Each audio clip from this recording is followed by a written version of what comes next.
when Doug says he's your daddy? False. That's my youngest son. So everybody set the record straight. When you look at Bowling Green, what stands out to you?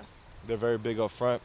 They have really good running backs, tall receivers that go for the ball, a great quarterback that's in this program for the second year, so he knows the offense well. So we got to come out and be ready to play because I know they're going to be ready to play. I mean, they're a great offense. They move the ball, they put up points. So we got to come out with Oregon defense mentality and play a good game. No game film of them this season. What are the kind of keys that this defense can kind of focus on to be ready for them? You just got to try to look at the scouting report and see who's playing, who's listed as a starter.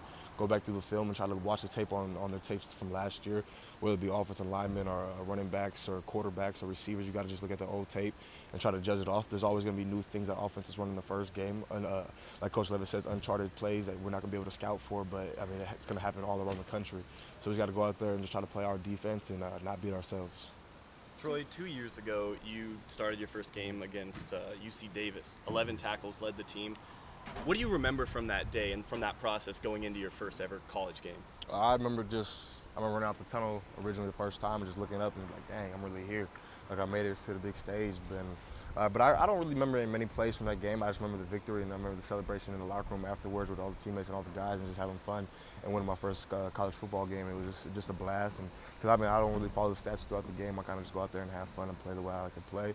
And at the end of the day, whatever happens, happens. Is it crazy for you to just kind of look back at that time and realize where you are now, preseason All-American? Like, what's that like, looking back at that and comparing it to where you are now? I mean, just looking back, it's crazy. I mean, to think 2.5 years ago, I came onto this campus as a freshman, didn't know anything about college, didn't know anything about anything. So just to look back at it now and just reflect on my time that I've been here has been really awesome, and I'm really grateful for the opportunities that I've had in the past. Javon Holland is a newcomer we keep hearing about. Why do you think that is? He's a smart kid. I mean, he goes out there every practice. He puts it all on the line. He trains every practice. I mean, you're never going to catch him out there loafing, never out there in the wrong position. He knows what he needs to do. He does it well, and he does his part, and he's also really energetic, and he loves to play the game. Salve called him a ball hog. What would you call him? I would have to agree with Coach Salve. I mean, Coach Salve calls it like it is. So, I mean, he calls him a ball hawk. He's a ball hawk. I mean, he's out there really has a great center field mentality. He knows how to track down the ball really well. He can cover ground really well. I mean, he's a fast guy. I mean, he has good hands. He goes up for the ball, tries to high point everything. And we're really excited to have him on our team. There's going to be a lot of guys playing their first game of Division I football on Saturday. What were the emotions for you that week leading up to the first game? Man, it was just crazy. It was just surreal. I mean, because you always grow up. I mean, you wake up after you play a Friday night game or you're Pop Warner, you wake up and you try to just watch as many games as you can. And you cut on the TV, you're like, man, one day I want to be out there. One day I want to play out there.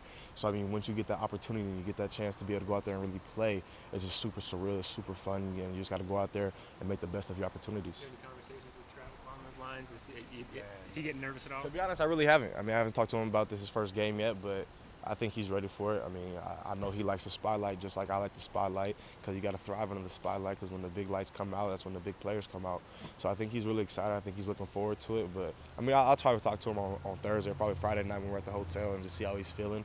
But I know it's going to be kind of cool to run over from on Saturday through the tunnel. Do you have a sense in your mind, are you going to be able to compartmentalize, like, while you're worrying about your own game, like being a proud big brother too? Yeah, no, I definitely would. I mean, come off on the sideline and get through my defensive checks and try to get up and watch some of his reps and see what he's doing. But I mean, I understand. I mean, he's gonna be able to do what he needs to do. I mean, he's also a Division I football player at this point. I mean, he's a student athlete. He got to do what he has to do. So I mean, I'm looking forward to it, see what he can produce and see what he has for the team. Is there any player on the roster now or in the past couple of years that you've really looked up to, felt like you learned a lot from about being a leader? I mean, all the guys from the past. I mean, you got Henry Mondu, Tyree Robinson. You got guys like Pharaoh Brown, Royce Freeman, Charles Nelson. There's a long list of guys, Arion Springs. There's a long list of guys who I've just taken many different things from all of them because they all bring different things to the table. And you just got to observe from different views. I mean, there's all the guys have always helped me since I've been here. Tyrell Crosby, there's different names that are just all the big names that you hear in the media and see on TV. They're really good dudes and they really like to help and give back. So that's what I've been trying to do and just help out the young guys the same way that I was helped out when I first got here. How do you try to go about that, about like trying to coach them up a little bit without crossing over the line from being a player?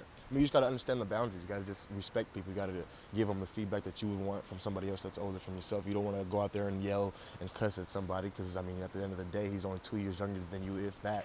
And at the end of the day, that's a coach's job to yell and cuss at people. That's not our job. We got to go out there and help them and talk to them in a civilized manner, because we can tell them something that the coach can't, because we're out there and we see the same thing that they can see. So we got to go out there and just give them our point of view and just try to help them out our best way. Green uses air raid concepts. What's the stresses that puts on you guys as a defense?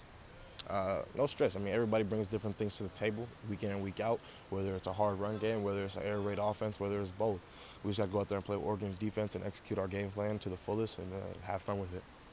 Early in camp, you said you felt like the defense as a whole felt like it was a step ahead because of the continuity. Do you feel like that progress continued throughout fall camp? Yeah, no, definitely. We've definitely built a great foundation, a great base moving forward for this season.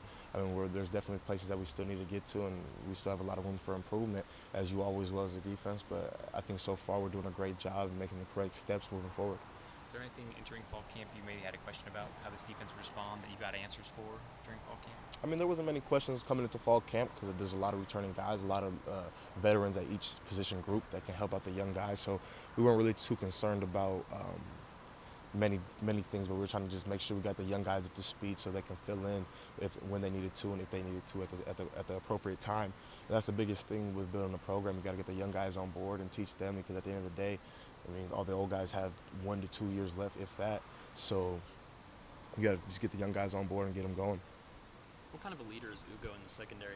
A tremendous leader. I mean, everybody looks up to him, whether it's, I mean, you can get D lineman going and ask him questions in the secondary. I mean, Ugo's a great leader. He knows the whole defense inside and out. I mean, I think he knows half of our offense as well, but when the dude's a phenomenal leader, he's a really respectable dude. I mean, everybody can go to him, ask him questions. Really goofy, really down to earth. Just a wholesome guy, and everybody really respects him and enjoys playing with him.